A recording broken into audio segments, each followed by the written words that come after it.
क्या काम करना बेहतर है या सब कुछ छोड़ देना? क्या त्याग करने से ही शांति मिलती है? आज जानिए कर्म और संन्यास का असली रहस्य, जो आपकी जिंदगी की दिशा बदल सकता है। राधे राधे भक्तों, आप सभी का स्वागत है हमारे चैनल में। आज हम पढ़ेंगे श्रीमद् भगवत गीता का 5वां अध्याय कर्म संन्यास योग, जिसमें भगवान श्री कृष्ण हमें बताते हैं कि कर्म और त्याग में क्या श्रेष्ठ है। युद्ध भूमि में अर्जुन ने भगवान श्री कृष्ण से पूछा, हे कृष्ण, आप कभी कर्म त्याग संन्यास की बात करते हैं और कभी कर्म योग की प्रशंसा करते हैं? युद्ध भूमि में अर्जुन ने भगवान श्री कृष्ण से पूछा, हे कृष्ण, आप कभी कर्म त्याग संन्यास की बात करते हैं और कभी कर्म योग की प्रशंसा करते हैं, तो इनमें से कौन सा मार्ग श्रेष्ठ है?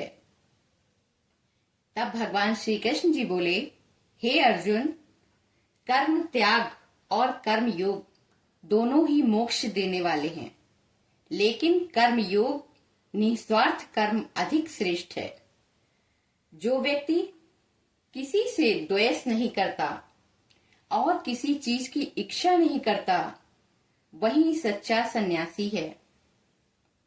केवल कर्म छोड़ देना ही सन्यास नहीं है, बल्कि फल की इच्छा छोड़ देना, कर्म करना ही सच्चा त्याग है। भगवान आगे कहते हैं, ज्ञानी व्यक्ति समझता है कि वो कुछ नहीं करता। देखना, सुनना, चलना ये सब इंद्रियां करती हैं। जो व्यक्ति अपने सभी कर्म मुझे अर्पित करता है और आसक्ति छोड़ देता है, वो पाप से अछूता रहता है। जैसे कमल का पत्ता पानी में रहकर भी उससे अछूता रहता है, वैसे ही कर्म योगी संसार में रहकर भी पाप से दूर रहता है। भगवान बताते हैं, जो व्यक्ति इंद्रियों और मन को नियंत्रित करता है और आत्मा में ही आनंद पाता है, वही सच्चा योगी है।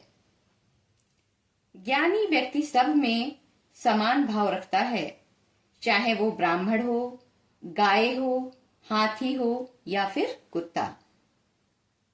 जो व्यक्ति सुख और दुख में समान रहता है, वही स्थिर बुद्धि वाला होता है। भगवान कहते हैं, जो बाहरी विषयों में सुख नहीं ढूंढता, बल्कि अपने अंदर ही आनंद पाता है, वही सच्चा सुखी है। काम और क्रोध से उत्पन्न इच्छाएं मनुष्य को दुख देती हैं, इसलिए उन्हें नियंत्रित करना जरूरी है। अंत में भगवान श्री कृष्ण कहते हैं, जो व्यक्ति मुझे सभी यज्ञों और तपों का स्वामी मानता है, सभी प्राणियों का हितैषी मानता है, वही सच्ची शांति प्राप्त करता है। हम लोगों ने भक्तों अध्याय 5 में से क्या सीखा, आइए जानते हैं। इस अध्याय से हमें ये सीख मिलती है, कर्म करते हुए भी त्याग संभव है। फल की इच्छा छोड़कर कर्म करना ही सच्चा सन्यास है।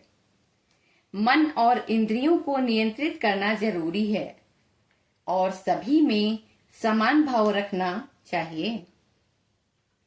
अगर हम भगवान श्री कृष्ण के बताए इस कर्म संन्यास योग को अपनाएं, तो हम संसार में रहते हुए भी शांति और सुख प्राप्त कर सकते हैं।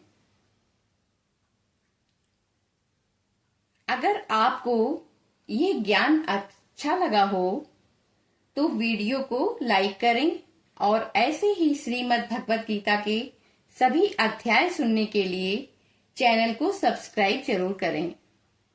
बहुत जल्द हम लेकर आएंगे 6ठा अध्याय ध्यान और योग, जिसमें मिलेगा मन को नियंत्रित करने का गहरा रहस्य। तो जुड़े रहिए हमारे साथ और कमेंट में जरूर लिखें जय श्री कृष्ण। जय श्री कृष्ण। ओम नमो भगवते वासुदेवाय।